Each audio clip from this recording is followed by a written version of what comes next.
ability to play PS4 Remote Play on more devices, e.g. able to play on Nintendo Switch, Apple TV, Android TV. What's going on, my people? Hope y'all doing good today. Let's get right into this. All right, so I was hearing some chirps here and there about something about remote play on Switch. I didn't know what the heck they were talking about, and I hadn't seen much worthwhile information on it, so I kind of put it aside. I don't know what it is. I think in the process of thinking about idea for videos, I had that spark of that thing pop up, that whole thing that I heard earlier, and I was like, wait a second, I should look into this more to see what they're actually talking about, right? So I did today, and what I found was basically a bit far-fetched from what I was hearing. People, I don't know how, that's just the way information spreads. It just gets twisted, gets turned around in so many weird-ass ways. The idea isn't about Switch specifically, but it's about multiple products that aren't related to PlayStation having remote play. So let's start from the top and break it down. Essentially, what I was hearing, the rumors, leak, whatever the heck was going on, was referring to this remote play survey, which led to possible upcoming features. And so they kind of ran with the whole Switch idea. Using remote play with the PS4 not connected to the internet. Now, this is extremely interesting to me. This right here is humongous. It's essentially PS Now, PlayStation Now, and being able to download your games. I don't know how the hell this is gonna work. I have no idea. Regardless, playing remote play on Switch, Apple TV, Android TV. I've never even heard of that. What is that? 1 and 8 seem impossible to me. I don't understand how that's gonna work. Regardless, PS1 and PS2 games, parental control to allow for multiple users to use remote play at the same time. So I didn't actually understand that, but I think reading this made me help me understand it. They're actually talking about some Switch shit where you can, in hand tabletop mode, multiple Joy-Cons playing multiplayer games on that singular screen. So that's kind of what they're talking about. So he took some screenshots of the survey. Honestly, he doesn't say much. He talks about some of the things in the survey. It doesn't have too much weight to the topic we're trying to talk about today. So let's just start from the top. So this is the survey. I'm assuming this is a survey that was sent out to people who they had data on that actually actively use PS4 Remote Play a lot. I love Remote Play, but I do not use it that much. So I'm guessing that's what happened. That's why it's not that big, not that popular in terms of people getting this survey. So there's that. And then we get to the questions. A slim, portable DualShock controller that is easier to carry on the go.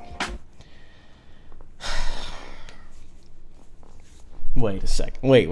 Feature for a low power mode to help control battery life of the device. Very generic. Using PS4 Remote Play. Ability to play PS4 Remote Play on more devices. E.g. able to play on Nintendo Switch, Apple TV, Android TV. Wait. Ability to use PS4 Remote Play without a PS4 connection connected to the internet. That's actually really cool. So the PS4 is not connected to the internet, but the devices. Now, I've talked about this in some previous videos in the past couple months, but really, if we take this back without a K, 2 C's, BACC,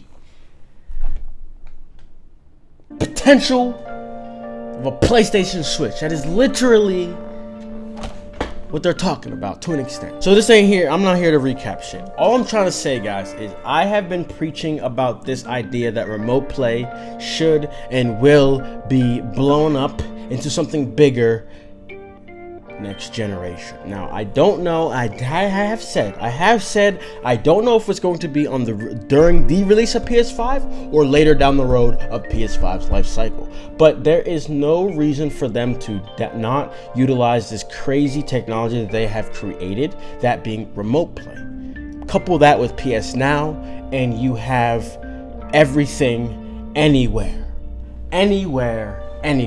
I mean, that's about all I gotta say, bro. I've been telling y'all, and I'm telling you it's gonna happen. I actually don't care about it being on any device, right? I don't care if it's on Switch, Apple TV, and I don't actually care. I just need them to proprietize. Is that a word? I don't know. Release something, first party that I could buy from them to play it on the. Well, why would I do that if I just could use my Switch? I mean, I guess, but it just feels weird, right? I don't know if that's gonna happen though. I feel like they just asked that question to kind of see what people would say. I think everyone would be all for it though. Can you imagine, guys, remote playing on your Switch, your PS4? Huh. I mean, at the end of the day, that would just increase everybody's adoption rate in the sense of you don't have to buy anything. You own a Switch. So just download the Remote Play app, and now I can play my PS4 wherever I go. Huh, you know what? Now that I think about it, there's almost no negatives for PlayStation, because at the end of the day, you need to, if it's PS4 Remote Play, if they don't go to a PS Now kind of route, which Remote Play, the whole idea behind Remote Play is to play the PS4 itself. So I don't know, but regardless, if they do that, where it's like, it doesn't really matter, because at the end of the day, you're trying to play your PS4 games, PS5 game, whatever, on your Switch. They don't care that what you're playing it on. They only care the fact that you're playing their own stuff, right? So there's no negatives here. It just like more of a, it actually makes everybody benefits. We benefit, we don't have to buy anything extra.